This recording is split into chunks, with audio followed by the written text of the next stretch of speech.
সালটা 1931।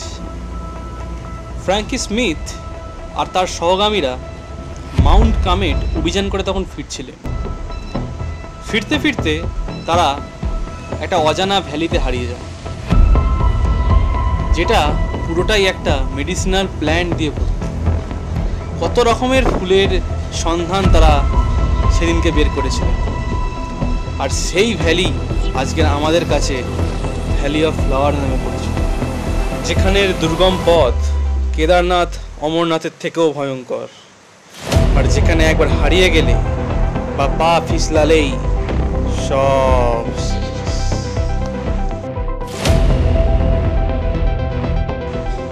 তাহলে এই ভিডিও সমস্ত ট্যুর প্ল্যান আসছে ঠিক রবিবার সন্ধেবেলা। আপনারা তৈরি তো?